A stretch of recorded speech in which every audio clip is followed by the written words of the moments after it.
आगे बढ़ते हैं। सरकार के डॉक्टर्स ने दिखाई सरकार को आंख।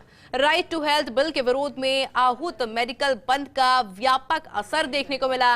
चिकित्सा शिक्षा विभाग की सख्ती के बावजूद एसएमएस मेडिकल कॉलेज में फैकल्टी नदारद। ऐसे में ओपीडी से लेकर आईपीडी तक मरीजों को करना पड़ रहा घंटों इंतजार।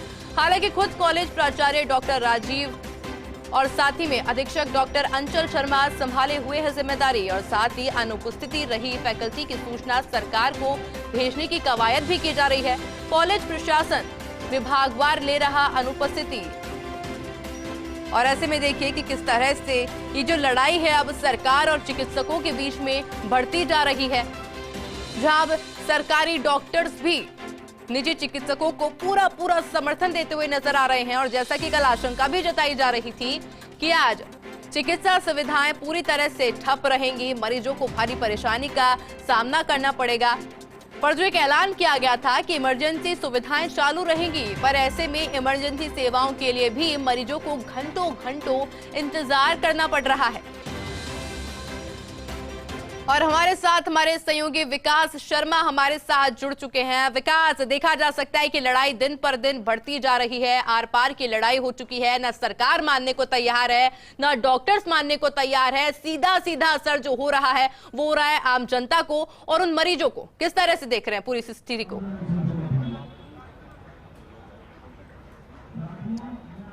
देखिए, बिल्कुल हमने आपको ओपीडी की तस्वीर दिखाई थी, किस तरह की तस्वीर है जहाँ पर खाली कुर्सियाँ जो हैं धरती का भगवान कहे जाने चिकित्सक का इंतजार कर रही है। वहीं दूसरी तस्वीर मैं आपको दिखाता हूँ, ये जेएमए की तस्वीर है। जेएमए की तस्वीर जहाँ पर सभी चिकित्सक, अधिकांश जो चिकित्सक है वो यहाँ पर आंदोलन के आगे की रणनीति बना रहे हैं। इस वक्त श्रद्धांजलि सभा का आयोजन किया जा रहा है, जिसमें कि जो अर्चना शर्मा है, डॉक्टर अर्चना शर्मा, जो कि पिछले साल जो घटना हुई थी उस घटना के अंदर जिनको अपनी जान गंवानी पड़ी थी, जो घटना हुई थी उसके बाद में उनको श्रद्धांजलि देने के लिए श्रद्धांजलि सभा का आयोजन किया जा रहा है। उसके साथ ही आप देखिए ये जो श्रद्धांजलि सभा, इसमें एसएमएस के मेडिकल कॉलेज के जो टीचर्स हैं जो कि आंदोलन की राह पर है वो भी यहाँ मौजूद है। कुछ डॉक्टर्स हैं, उनसे बात करने का प्रयास करते हैं। विशाल जी हैं, उनसे बात करने का प्रयास करते हैं कि विशाल जी, कैसे मानते हैं आप इस आंदोलन को? क्या राइट टू हेल्थ बिल्कुल आपत्ति है? देखिए, मैं इसमें कुछ कहने में सक्षम नहीं हूँ। हम लोग गवर्नमेंट के अंडर में काम कर रहे हैं और हम गवर्नमेंट के साथ हैं, लेकिन अपने डॉक्टर्स भाइयों के साथ भी हैं। तो हम चाहते हैं कि कार्य बहिष्कार पे हैं आप? आज हम कार्य बहिष्कार पे हैं। हमारे आरएमसीटी के डिसीजन के अकॉर्डिंग हम लोग आईपीडी और रूटीन ओपीडी बंद कर रखा है, इमरजेंसी सर्विसेज हम दे रहे हैं। सरकार ने तो कल कहा है कि कोई भी छुट्टी नहीं लेगा। हमने छुट्टी नहीं ली, हमने कार्य हम रूटीन ओपीडी और आउट बंद कर रखा है, बाकी इमरजेंसी और सारी सर्विसेज जानी चालू है। देखिए, बिल्कुल और डॉक्टर्स भी हैं, उनसे बात करने का प्रयास करते हैं, पदाधिकारी हैं उनसे बात करने का प्रयास करते हैं। लगातार इस आंदोलन को लेकर के जो रुख था उसके तहत आज महाबंद का आयोजन है, और साथ में जो मेडिकल टीचर्स हैं उनके अध्यक्ष उनसे बात करते हैं, डॉक्टर धनंजय अग्रवाल जी से बात करते हैं। दर्शक सुनना चाह रहे हैं, लाइव चल रहा है सर। किसको? देखिए, बिल्कुल और चिकित्सक भी हैं तमाम, लेकिन बातचीत करने के लिए अभी तैयार नहीं है। अभी इस वक्त श्रद्धांजलि सभा का आयोजन किया जा रहा है। और जो दूसरी बात कि जितने भी चिकित्सक हैं उन चिकित्सकों ने आज महाबंद का जो आह्वान किया था उसके बाद मेडिकल टीचर्स जो है वो साथ में एक करके आंदोलन को रहा कर रहे हैं। विकास, ये तस्वीर हम देख रहे हैं कि कितनी भारी संख्या के अंदर वहां पर डॉक्टर्स इस समय मौजूद हैं। कहा जा रहा है कि इमरजेंसी सेवाएं सुचारू है, पर घंटों मरीजों को वहां पे इंतजार करना पड़ रहा है। तो आखिर वो कौन से डॉक्टर्स हैं जो वहां पे इमरजेंसी सेवाएं दे रहे हैं?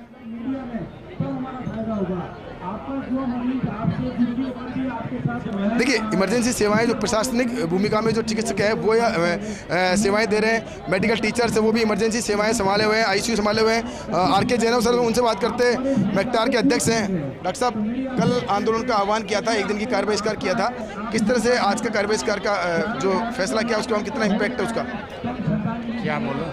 कल का जो कार्य बहिष्कार का आज आपने जो फैसला लिया है, कितना उसका असर है? कितने फैकल्टी मेंबर छुट्टी पे हैं, अवकाश पर हैं? More than 95% of faculty is on कार्य बहिष्कार एंड सारे के सारे ज़्यादातर लोग बाग यहीं पे, एंड कुछ लोग बाग जो एडमिनिस्ट्रेटिव पोस्ट पे हैं उनको कुछ ड्यूटीज़ असाइन की हैं, तो वो थोड़ा बहुत। ओपीडी के अंदर मरीज परेशान हैं, आप लोग यहाँ बैठे हुए हैं, तो इस सरकार ने जेआर के लिए पोस्टें निकाली है और सरकार उनसे काम करवा रही है। तो इसमें पोस्टें नहीं बढ़ती सर? एक दिन में पोस्टें नहीं बढ़ती, पर जो एडमिनिस्ट्रेटिव पोस्ट पे हैं वो काम देख रहे हैं। देखिए बिल्कुल, देखो सरकार के नुमाइंदे हैं, जितना कह सकते हैं उतना कह रहे हैं, बहुत बड़ी बात है। और तस्वीर में आपको दिखाता हूँ किस तरह से इस वक्त आप देख रहे हैं कि जो पदाधिकारी हैं वो सभी लोग, क्योंकि अनशन जो चल रहा है अनशन को दिखा रहे हैं, और साथ में एक एक बिंदु जो आरटीएच को लेकर के है उसको लेकर के विरोध जो है वो चल रहा है। डॉक्टर साहब है लगातार बातचीत कर रहे हैं, उनसे बात करने का प्रयास करते हैं। डॉक्टर साहब, एक बड़ा आंदोलन, बड़ा मूवमेंट, किस तरह से देखते हैं इसको? आज पूरे राजस्थान में मरीज बंदी जैसे हालात हो गए। देखिए, यही हमारी मांग है सरकार से, नो टू आरटीएच है, और अब इस प्रोटेस्ट को चलते हुए कम से कम 10 दिन हो गए हैं। तो हम सरकार से यही बोलेंगे कि जो हमारी सब लोगों की मांग है नो टू आरटीएच, उसको फॉलो किया जाए। हाँ देखिए, बिल्कुल एसएमएस की फैकल्टी हैं, डॉक्टर लांबा है, उनसे बात करने का प्रयास करते हैं। मैडम, कल बड़ा घोषणा की थी, आज इम्पैक्ट नज़र आ रहा है, साइड इफेक्ट भी नज़र आ रहा है, दोनों चीज़ें हैं, कैसे देखते हैं? साइड इफेक्ट आपको नजर आ रहा है? आप ओपीडी में देखिए चल के। देखिए, वो साइड इफेक्ट सरकार को भी देखने चाहिए, लेकिन आपको भी देखना चाहिए। हमें देखना चाहिए, लेकिन पहले हमें लगता है कि हम हमारी फ्रेटर्निटी के लिए पहले डिसाइड करें। पेशेंट हैं, हम उनके लिए इमरजेंसी सर्विसेज चालू कर रखी हैं, लेकिन अब ये सरकार को देखना है कि सबको, किसी को भी परेशानी ना हो, इसके लिए जल्दी से जल्दी निर्णय लें। आपको लगता नहीं कि इस पूरे मामले में कोई बीच का रास्ता निकलना चाहिए? नहीं, कोई बीच का रास्ते की गुंजाइश ही नहीं है। अगर पूरी इंडिया की मेडिकल फ्रेटर्निटी किसी चीज़ के लिए ये कह रही है कि ये नियम ही गलत है, आरटीएच, नो टू आरटीएच ही होना चाहिए, रोल बैक ही होना चाहिए, तो वो कुछ सोच समझ के कह रही है। पर एक पक्ष के कहने से कैसे पार पड़े? जी नहीं, एक पक्ष के नहीं, लेकिन हमारी फ्रेटर्निटी खुद के लिए तो पहले सोचेगी ना। अगर उन्होंने डिसाइड किया, सिर्फ हमारा पक्ष नहीं, जनता भी उसमें हमसे ज़्यादा परेशान होने। सरकार का हिस्सा है और आज सरकार की खिलाफत में है। जी नहीं, मैं सरकार के खिलाफत के लिए नहीं हूँ। हम सरकार को सिर्फ ये मैसेज देना चाहते हैं कि आप इसको वापस ले, वही हमारे लिए, जनता के लिए और सभी के लिए सही है। देखिए बिल्कुल, तमाम जो चिकित्सक है वो एक स्वर में एक बात कह रहे हैं। वीरेंद्र सिंह जी हैं, उनसे बात करने का प्रयास करते हैं। वीरेंद्र सिंह जी हैं, सर, बड़ा आंदोलन, एकजुटता का परिचय, लेकिन साथ में मानवता भी दिक्कतों में आ रही है। देखिए, कोई दिन ऐसा नहीं है जिस दिन दिल भारी नहीं होता हो, क्योंकि फ़ोन आते हैं पेशेंट के, साहब 20 साल से दिखा रहे हैं, 25 साल से दिखा रहे हैं, उनको ना कहना बहुत मुश्किल है। उनको काफ़ी को यही कहते हैं, भाई हाँ आप ये दवाई कंटिन्यू कर लीजिए, कोई चीज़ हो आप ले जाइए, कहीं दुकान से ख़रीद लीजिए। लेकिन सबसे बड़ी विषम परिस्थिति ये है कि डॉक्टर्स को इस स्टेज पे आना पड़ा। पर मुझे आज भी पूर्ण विश्वास है कि जो हमारे मुख्यमंत्री जी हैं बहुत संवेदनशील हैं और वो इसको सोल्व कर देंगे। अच्छा, एक सवाल, कुछ तो ऑप्शन छोड़ते कोई मरीज के लिए कि यार यहाँ पे तो इलाज मिल जाएगा। देखिए, यही तो ऑप्शन था। ये 10 दिन तक जो रेजिडेंट, जो RMCTA मेडिकल कॉलेज टीचर्स थे, वो तो पहले दिन से ही आ रहे थे। क्यों?